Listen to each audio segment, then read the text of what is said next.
Hello friends, welcome my YouTube channel club tutorial Sarang. दोस्तों, आज के इस वीडियो में आप सभी को हम बिहार बोर्ड कक्षा 8 का साइंस का चैप्टर नंबर 3 का क्वेश्चन आंसर करवाने वाला हूं। दोस्तों, आशा करूंगा ये वीडियो आप सभी को अवश्य पसंद आएगी। अगर वीडियो पसंद आएगी तो प्लीज वीडियो को लाइक कर लीजिएगा और चैनल को सब्सक्राइब कर लीजिएगा। तो चलिए हम लोग वीडियो को स्टार्ट करते हैं। क्वेश्चन दिया गया है यहाँ पे विकल्प को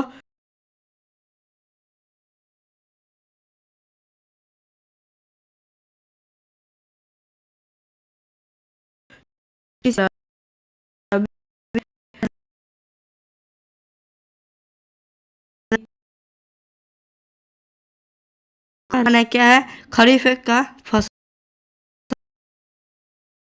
है, चना की फसल है। जो चना है वो किस चीज़ का फसल है, रबी का है या फिर खरीफ का है या फिर जायद का है, फिर इनमें से कोई नहीं। तो हम लोग का आंसर क्या हो जाएगा, रबी। क्योंकि जो चना है वो क्या होता है, वो रबी का फसल है। अब देखिए यहाँ पे दिया गया उर्वरक है। 3 नंबर प्रश्न क्या बोल रहा है, उर्वरक है। उर्वरक क्या है, कार्बनिक पदार्थ है या फिर कार्बनिक लवण है या फिर क एवं ख दोनों है या फिर इनमें से कोई नहीं। तो हम लोग का क्या आंसर हो जाएगा, हम लोग का हो जाएगा अकार्बनिक लवण। जो खाद है वो क्या है, अकार्बनिक लवण है। देखिए हम लोगों को यहाँ पे दिया गया है, खरपतवार हटाने को कहते हैं। जब खरपतवार खेतों में से हटाया जाता है, फील्ड में से जब ग्रास निकाल दिया जाता है तो उसको क्या कहा जाता है, उसे क्या जुताई कहा जाता है, सिंचाई कहा जाता है, निराई कहा जाता है, कटाई कहा जाता है। तो क्या कहा जाता है, तो उसे निराई कहा जाता है। चलिए हम लोग का 5वां प्रश्न क्या है देखते हैं। अनाज का भंडारण किया जाता है जूट के बोरों में, धातु के पात्रों में, कोठियों में, एफसीआई गोडाउन में या फिर उपयुक्त सभी में। तो हम लोग का जब जो अनाज है उसका भंडारण कहाँ पे किस तरह करते हैं, जूट के बोरों में भी करते हैं, धातु के पात्रों में भी करते हैं, कोठियों में भी करते हैं, एफसीआई गोडाउन में भी करते हैं। तो इन सभी चीज़ों में जब करते हैं तो क्या हो जाएगा, उपयुक्त सभी, यानी ऑल ऑफ दिस इसका आंसर हो जाएगा। चलिए हम लोग अपना दूसरा प्रश्न देखते हैं। रिक्त स्थान की पूर्ति कीजिए। यहाँ पर रिक्त स्थान दिया गया है, इसे हम लोग को क्या करना है, भरना है। मिट्टी को उलटने पलटने की प्रक्रिया डैश कहलाती है। तो इसका आंसर हो जाएगा जुताई कहलाती है। तो इसका आंसर हो जाएगा हम लोगों का जुताई। देखिए हम लोग का दूसरा प्रश्न क्या दिया गया है, खाद डैश पदार्थ का मिश्रण है। जो खाद है वो किस पदार्थ का मिश्रण है, तो रासायनिक। तो आंसर क्या हो जाएगा यहाँ से, रासायनिक या फिर रासायनिक भर लीजिएगा आप लोग। चलिए हम लोग तीसरा देखते हैं क्या दिया गया है यहाँ पे। धान एवं गन्ना में डैश सिंचाई की जरूरत होती है। जब धान और गन्ना में क्या किस प्रकार से सिंचाई की जरूरत होती है, तो अधिक सिंचाई की जरूरत होती है, मतलब उसमें ज़्यादा सिंचाई करना पड़ता है। तो यहाँ पे आप लोग भर लीजिएगा अधिक। चलिए हम लोग अपना देखते हैं चौथा प्रश्न। केंचुआ को किसानों का डैश कहा जाता है। केंचुआ को किसानों का क्या कहा जाता है, तो मित्र कहा जाता है, मतलब फ्रेंड्स कहा जाता है। चलिए हम लोग अपना 5वां प्रश्न देखते हैं। फलदार पौधों को पानी देने का सबसे अच्छा तरीका डैश है। तो इसका क्या हो जाएगा, ड्रिप सिंचाई। तो मतलब जो बूंद बूंद जो पानी गिरता है वो इनके लिए बहुत उपयोगी होता है और इनके लिए बहुत अच्छा होता है। चलिए हम लोग अपना तीसरा प्रश्न देखते हैं क्या दिया गया है। तो हम लोग का तीसरा प्रश्न दिया गया है, कॉलम ए के दिए गए शब्दों का कॉलम बी के से मिलान कीजिए। तो मिलान हमें करना है कॉलम ए के शब्दों का कॉलम बी से। तो देखिए यहाँ पे दिया गया खरीफ फसल। खरीफ फसल किसे कहा जाता है, किस किस को, तो देखिए हम लोग खरीफ फसल का यहाँ पे दिया गया धान एवं मक्का। तो इसको मिला देना है आप लोगों को किससे, धान एवं मक्का से। अब देखिए दिया गया रबी फसल। तो रबी फसल किस में हो जाएगा, ये हो जाएगा हमारा गेहूँ, चना, मटर। फिर दिया गया रासायनिक उर्वरक। तो ये कहाँ हो जाएगा, यूरिया एवं सुपर फास्फेट, ये इसमें चला जाएगा। इसको कार्बनिक खाद। तो यहाँ पे हो जाएगा गोबर मूत्र एवं पादप अवशोषण। अवशोषित जो भी पदार्थ होता है, सर्कल करके किसी भी गोबर को या फिर माल मूत्र को सड़ा गला कर, जो भी हमारे सड़ा गला कर उसे खाद बनाया जाता है, उसी को क्या कहा जाता है? कार्बनिक खाद कहा जाता है। फिर देखिए यहाँ पे दिया गया हार्वेस्टर। हार्वेस्टर क्या है? तो कटाई का एक यंत्र है। तो चलिए इसके बाद हम लोग अगले प्रश्न देखते हैं। 4 नंबर दिया गया, निम्नलिखित प्रश्न के उत्तर दीजिए। यहाँ पे कुछ यहाँ पे प्रश्नों के हमें उत्तर देना है। हम लोग का पहला प्रश्न देखिए क्या दिया गया है। सिंचाई किसे कहते हैं, इसकी आवश्यकता क्यों होती है? अब हमें बताना है सिंचाई किसे कहते हैं और इसकी आवश्यकता क्यों होती है। चलिए हम लोग देखते हैं सिंचाई किसे कहते हैं और इसकी आवश्यकता हमें क्यों होती है। पौधों की जीवित रहने के लिए जल की जरूरत होती है। पौधों को जीवित रहने के लिए जल की जरूरत तो होती है। बीज के अंकुरण से लेकर फसल तैयार होने के कुछ दिन पहले तक यह कुछ पौधों में एक फल टूटा तो दूसरा लगा, वैसे पौधे में निरंतर पानी की आवश्यकता होती है।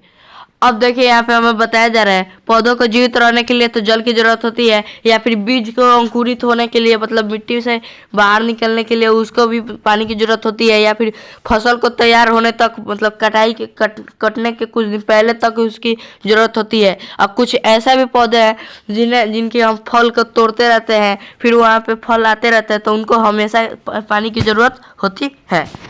चलिए हम लोग आगे पढ़ते हैं। पौधों को जिन पोषक तत्वों की जरूरत होती है वे पानी में घुलकर जड़ों द्वारा पौधों के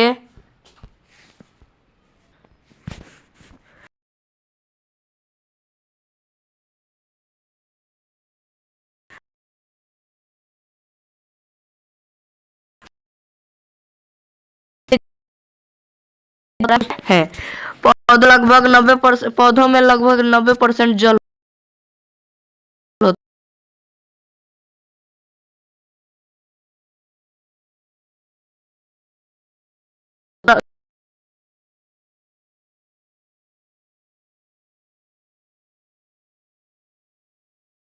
को विभिन्न अंतराल पर पानी देना ही सिंचाई कहलाता है।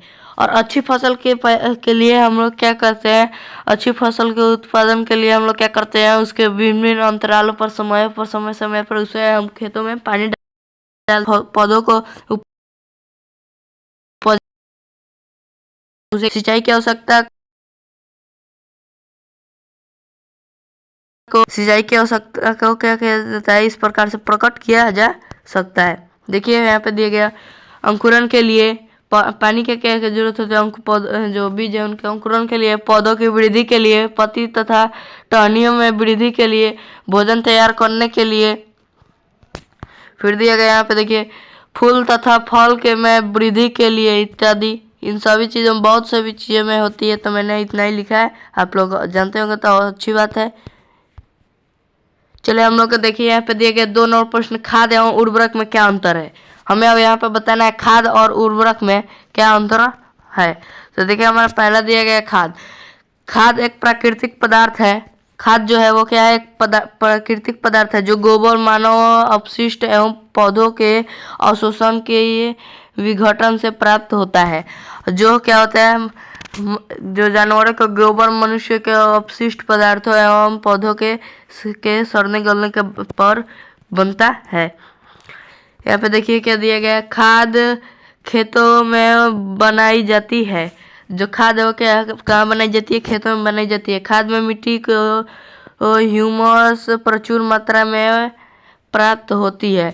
जो खाद से है उससे क्या मिट्टी को क्या होता है, ह्यूमस जो है वो प्रचुर मात्रा में प्राप्त होती है। खाद के पादप पोषक कम मात्रा में होता है।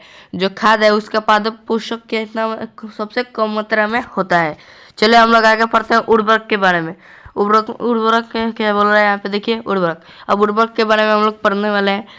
उर्वरक प्रायः अकार्बनिक लवण है। उर्वरक जो है वो क्या है, अकार्बनिक लवण है, एक अकार्बनिक लवण है। तो ये एक एक खाद में और एक उर्वरक में अंतर हो जाता है। उर्वरक का उत्पादन फैक्ट्रियों में होता है। यहाँ पे देखिए जो उर्वरक है उसका उत्पादन कहाँ होता है? फैक्ट्रियों में होता है। खाद का उत्पादन कहाँ होता है? खेतों में होता है। अकार्बनिक से मिट्टी को ह्यूमस प्राप्त नहीं होता है। अब देखिए जो उर्वरक है उनसे क्या होता है? मिट्टी को ह्यूमस प्राप्त नहीं होता है और खाद से होता है।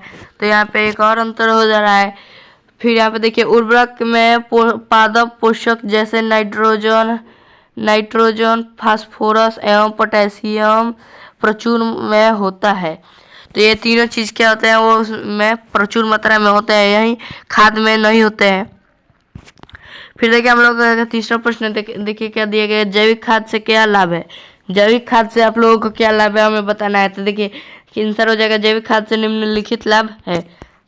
कौन कौन सा लाभ है हमने यहाँ लिखा है? जैविक खाद से मिट्टी की जल सोखने की क्षमता में वृद्धि होती है। जैविक खाद से मिट्टी भूरी एवं सरंद हो जाती है, जिसके कारण गैस विनिमय सरलता से होता है। और यहाँ पे देखिए जब हम लोग जैविक खाद का उपयोग करेंगे तो हम लोग का मिट्टी जो है कैसा हो जाएगा? भुरभुरी हो जाएगा। उसके बाद हमारा जो है मिट्टी है वो क्या करेगा? ज़्यादा जल सोखता है और जल की क्षमता को मिट्टी की जल क्षमता को सोखने में बढ़ाता है। फिर जो गैस है, गैसों का जब मिट्टी भुरभुरी हो जाती है तो गैसों का आदान प्रदान आसानी से हो जाता है। फिर देखिए यहाँ पे देखिएगा जैविक खाद से मित्र जीवाणुओं की संख्या में वृद्धि होती है। और जैविक खाद से क्या होता है? किसानों के मित्र मतलब जीवाणुओं में की संख्या में वृद्धि होती है। जैविक खाद से मिट्टी का गठन से सुधार होता है। जैविक खाद से क्या होता है? मिट्टी के गठन से क्या होता है? सुधार होता है।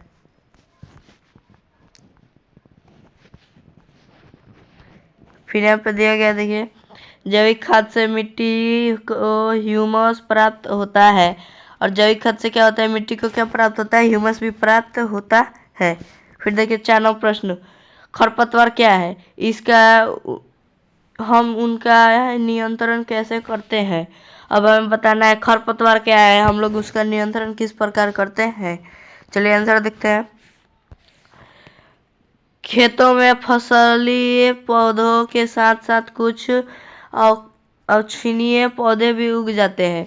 खेतों में पौधों के साथ साथ कुछ ऐसे भी पौधे उग जाते हैं जिन्हें हम लोग बोए ही नहीं होते हैं, जो कि मुख्य फसल के साथ भोजन, स्थान एवं जल का बंटवारा करके फसल को करते हैं। और जो कि क्या करते हैं? जो भी भोजन होता है, जल होता है, इन सभी चीज़ों का बंटवारा कर देते हैं। और अपने मतलब और जितने भी वो अगर भोजन ले लेते हैं तो पौधों के लिए भोजन भी तो कम पड़ जाता है। और हम लोग नहीं, अगर हम लोगों से उन लोगों को जो बेकार के पौधे हैं उन्हें अगर हम लोग नहीं हटाते हैं तो हमें क्या होता है? हमें उसके प्रॉब्लम होगा, क्योंकि हमारा जो पौधा है वो अच्छा उपज नहीं होगा। अच्छा उपज नहीं होगा तो उसमें बीज अच्छी से नहीं आएगी तो हमें फसल की बर्बादी होगी। इन अवांछनीय पौधों को खरपतवार कहते हैं। और जो अवांछनीय पौधे जो ये होते उगते हैं इन्हें क्या कहा जाता है? खरपतवार कहा जाता है। अच्छी फसल उत्पादन के लिए खरपतवार पर नियंत्रण आवश्यक होता है। अच्छी फसल उत्पादन के लिए खरपतवार पर क्या है? जो नियंत्रण है वो आवश्यक होता है। इसके नियंत्रण के लिए निम्नलिखित उपाय किए जाते हैं। इसके ऊपर नियंत्रण के लिए निम्नलिखित यहाँ पे उपाय किए जाते हैं। खेत की जुताई कर, मतलब खेत की ज़्यादा बहुत अच्छे से जुताई कर दी जाती है तो अच्छे से वो जो मिट्टी के नीचे जाकर सड़ गल जाते हैं तो ह्यूमस बन जाते हैं। या फिर खुरपी या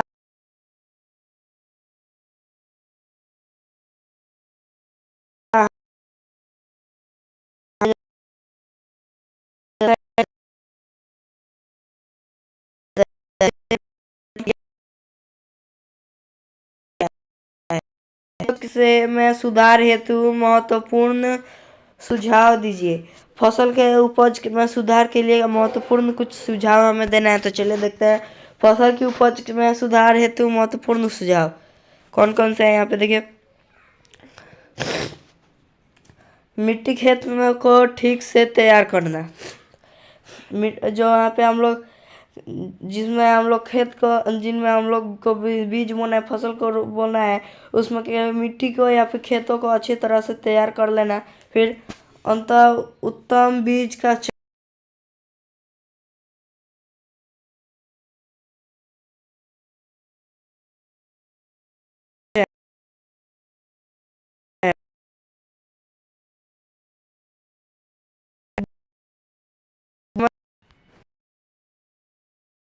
इसके बाद देखिए हम लोग को क्या कहा जा रहा है, समय से बुआई, समय पर निकौनी, समय पर उसे निकौनी, उसका निकौनी, समय पर सिंचाई, जैविक खाद का अधिक से अधिक प्रयोग, वैज्ञानिक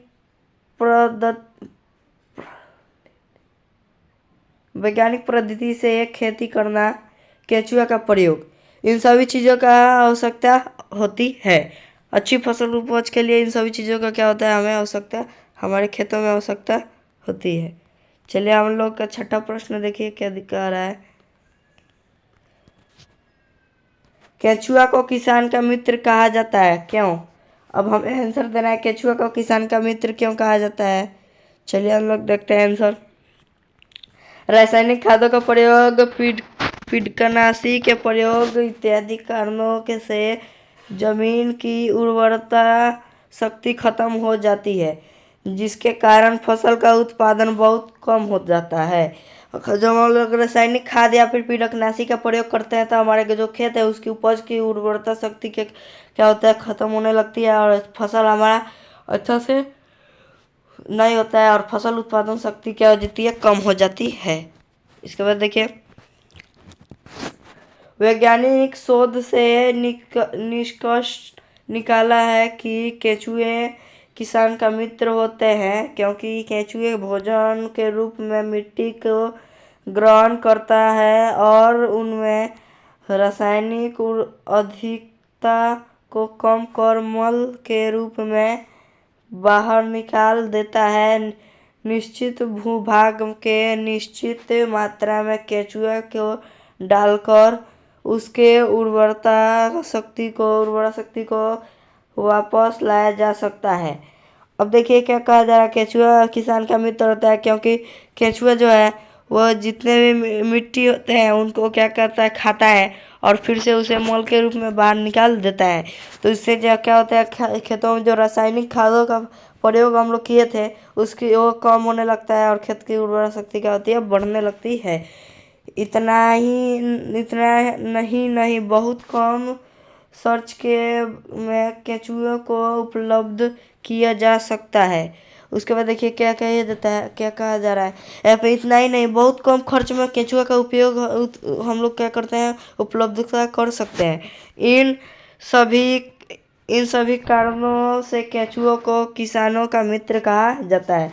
और इन्हीं सभी कारणों से क्या केचुओं को क्या कहा जाता है, किसानों का मित्र कहा जाता है। तो इसी के साथ हमारा जो क्वेश्चन आंसर वाला का वीडियो है यह ख़त्म होता है। आशा करूँगा ये वीडियो आपसे पसंद आएगी। अगर वीडियो पसंद आई होगी तो वीडियो को प्लीज़ लाइक कर दीजिएगा और चैनल को सब्सक्राइब कर लीजिएगा। तो चलिए हम लोग अगले वीडियो में मिलेंगे, तब तक के लिए धन्यवाद।